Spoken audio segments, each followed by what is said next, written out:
Vous connaissez mon histoire. Ça avait commencé à faire du bruit depuis à peu près un an. Pour faire un petit débrief de ce qui s'est passé et ce que j'ai subi. Donc en fait, il faut savoir que je m'appelle Sherazade. Le 8 juin 2018, j'ai perdu mon fils dans un accident d'ascenseur dans un centre commercial à Argenteuil. Alors, ce qui s'est passé, tout simplement, c'est qu'on était en famille, donc avec ma grande sœur, ici présente, qui a pu se déplacer, mes neveux et mes deux garçons. Donc, à ce moment-là, qui était âgé, j'avais le plus grand qui était âgé à ce moment-là de 6 ans et demi, qui s'appelle Imran, et le petit qui était âgé de 4 ans, donc qui s'appelle Ismaïl. Donc, je ne sais pas si vous connaissez mon histoire, mon vécu. Le drame qu'on a subi. Donc, en allant au centre commercial, on s'est tout simplement dirigé avec l'ascenseur du -1 au dernier étage. Et à ce moment-là, quand ma grande sœur est sortie avec mon plus grand, ses enfants, et que j'ai voulu sortir à mon tour avec mon fils Ismaïl, l'ascenseur est tombé. Donc, est tombé, a décroché tout simplement. Donc, la chute était tellement violente j'ai décollé du sol. Ma tête a tapé le plafond, je me suis retrouvée à genoux. J'ai failli tomber à ce moment-là. Et au moment où j'ai commencé à comprendre ce qui se passait, j'ai vu mon fils tout simplement suspendu, inanimé. Et ça a été 20 longues minutes à subir tout simplement la perte de mon enfant sous mes yeux. Et à penser à mon enfant, mes neveux, ici présents, ma sœur qui était en train de voir la scène. Donc ça s'est passé devant des milliers de personnes.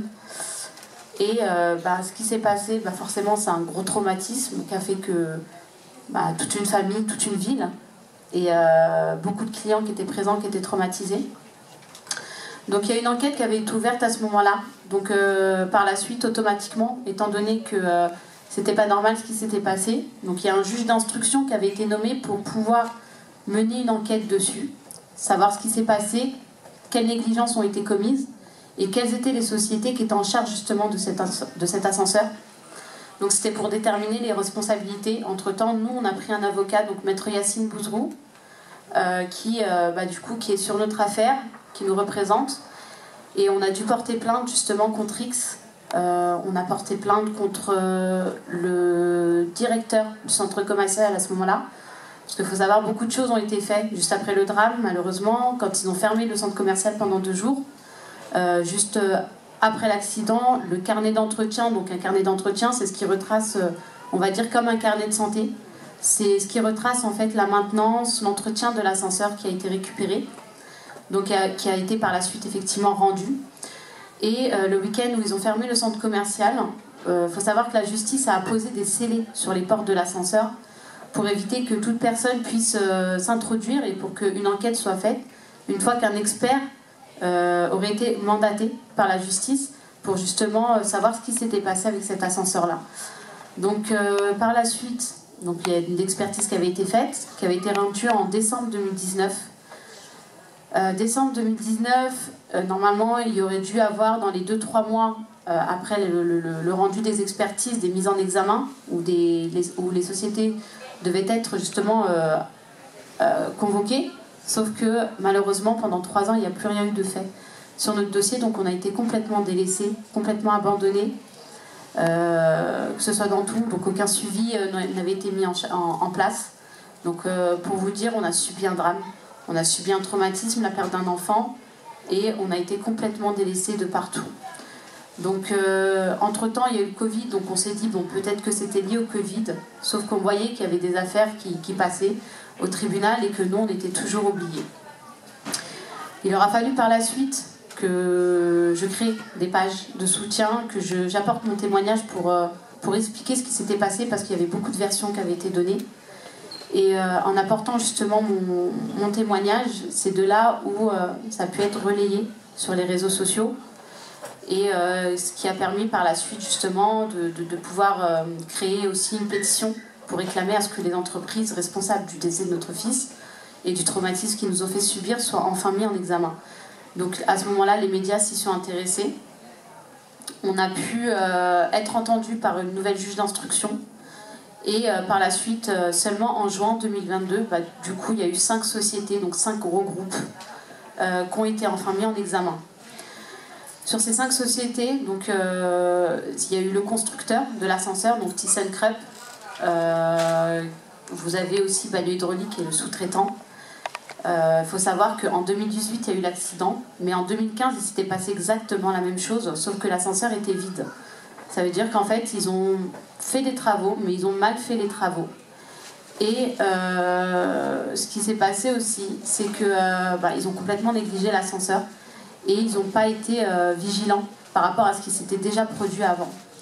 Donc c'est ce qui a fait que forcément, par la suite, en 2018, il y a eu l'accident parce que les travaux ont mal été faits. Ce qui s'est passé aussi, c'est une fois que les mises en examen avaient été mises en place en juin 2022, il y a 3 des 5 sociétés qui ont fait une demande de contre-expertise, donc qui a repoussé encore notre dossier. Et les contre-expertises qui ont été rendues en décembre 2022, donc mi-décembre. Et ce qui s'est passé, c'est que ces contre-expertises accablaient encore plus la responsabilité des sociétés. Donc aujourd'hui, on est dans l'attente des expertises finales. Et une fois que les expertises finales seront rendues, on attend que l'instruction soit clôturée. Et on est toujours en attente d'un procès depuis bientôt 5 ans. Voilà. Donc je tenais à vous apporter mon témoignage dans le sens où, malheureusement, on peut partir dans un centre commercial, on peut marcher quelque part ou autre et subir en fait tout simplement un drame à cause de négligence. Et malheureusement, on peut être aussi abandonné au niveau de la justice. Donc ce qui fait qu'on est obligé de mener un combat pour faire entendre notre voix et pour faire comprendre que Ismaël était un enfant qui n'avait que 4 ans, qui avait toute la vie devant lui, et on réclame tout simplement à ce que ces sociétés, peu importe leur statut, peu importe qu'ils pèsent des milliards, peu importe parce que nous, issus de la banlieue, des gens de la population, voilà, qui pour eux peut-être on est insignifiant, on a le droit en fait à tout simplement avoir justice. C'est un droit en tant que Français et c'est même un devoir de la réclamer quand on est oublié, parce que comme je dis souvent, quand on laisse une porte ouverte à une injustice, malheureusement il y en aura d'autres par la suite. Et le fait de pouvoir en parler, de pouvoir la réclamer, cette justice-là, peut-être ça aidera d'autres personnes, et je sais que ça a aidé d'autres personnes à pouvoir réclamer par la suite justement une justice par rapport au drame qu'ils ont pu vivre.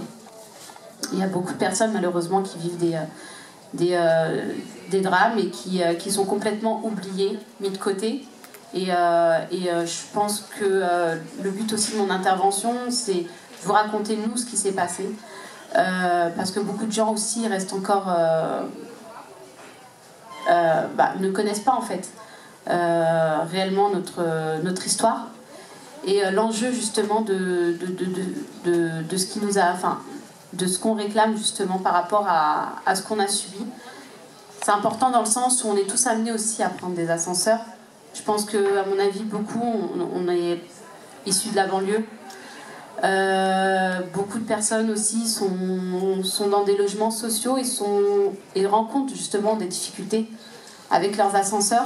Et c'est un phénomène en fait qui devrait être pris en considération, ne serait-ce par le gouvernement, et qui puisse justement prendre en charge sérieusement ce sujet pour que les entreprises qui sont en charge de la maintenance des ascenseurs, peu importe dans les centres commerciaux, que ce soit dans les bâtiments, dans les logements sociaux, dans les logements privés, qui puissent cadrer un peu plus justement ces entreprises pour éviter déjà ne serait-ce qu'il y ait des pannes récurrentes, que ça recommence régulièrement et que ça puisse par la suite en fait aboutir à d'autres drames.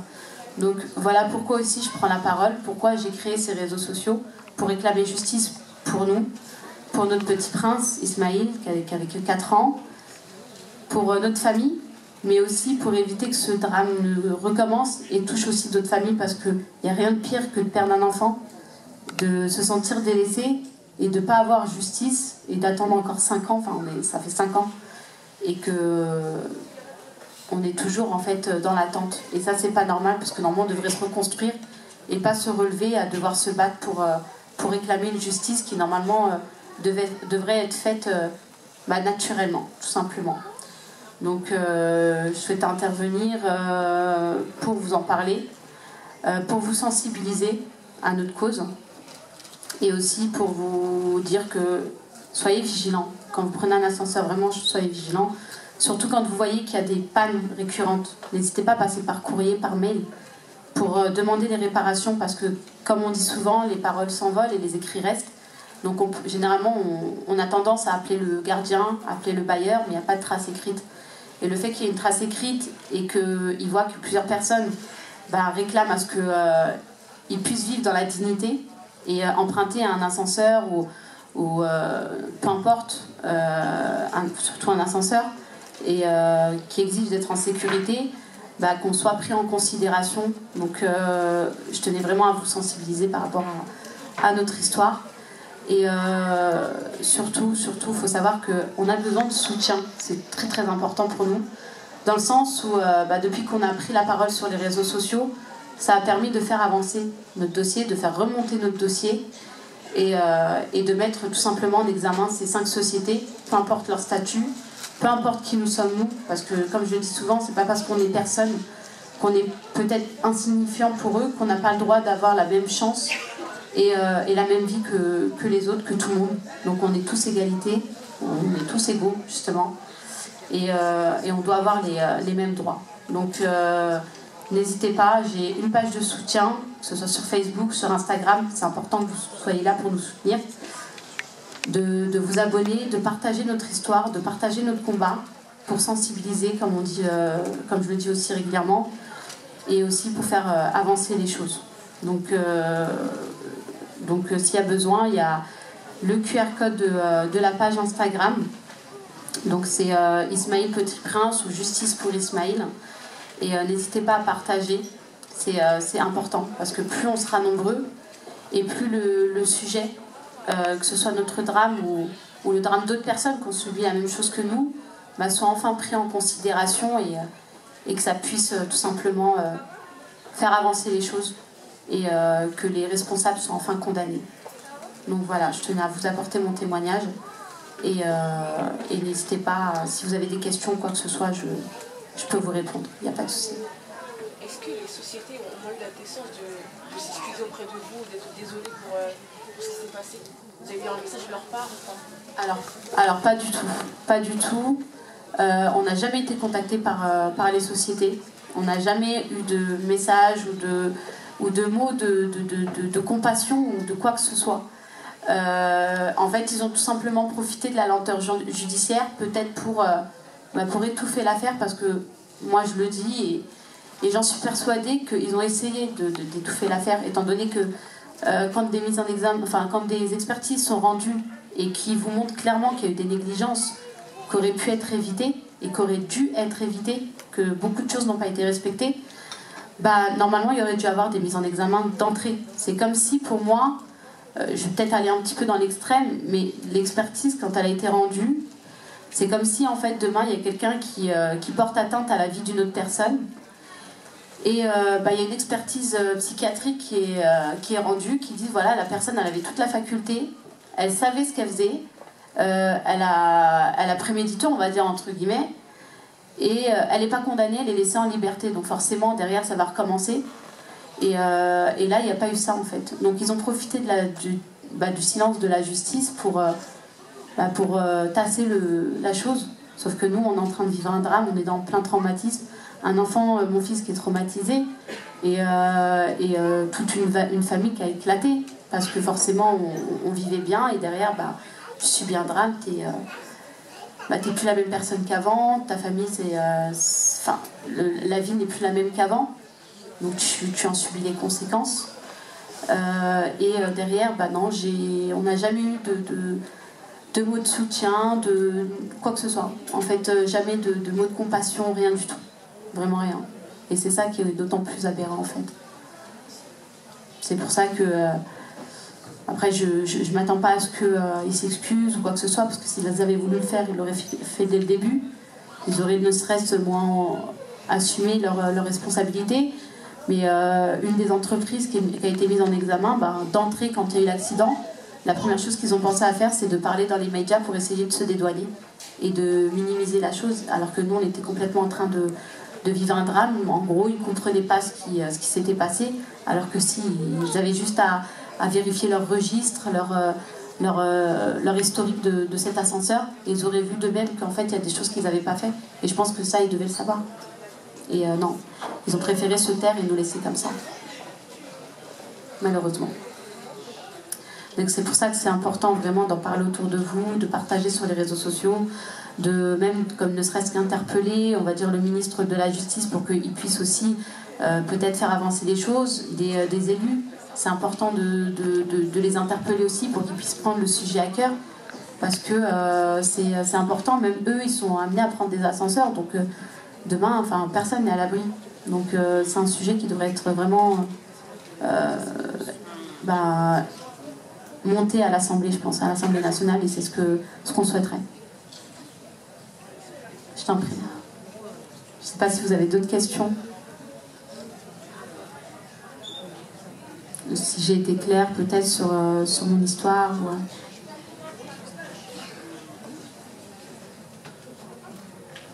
Voilà.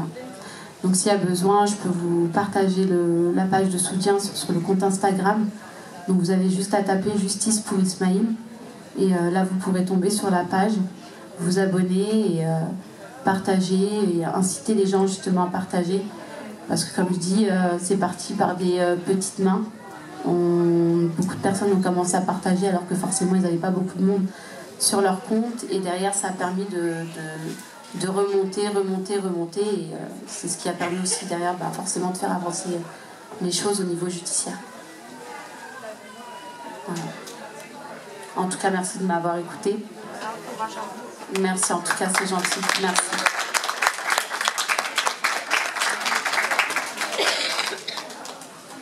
Je ne sais pas si vous n'avez pas d'autres questions. Je pense que je vais laisser peut-être la parole à Justice Lalia, qui subit aussi, justement, qui a subi une injustice aussi. Et je pense que je vais lui donner la parole. Elle sera plus amenée à pouvoir en parler.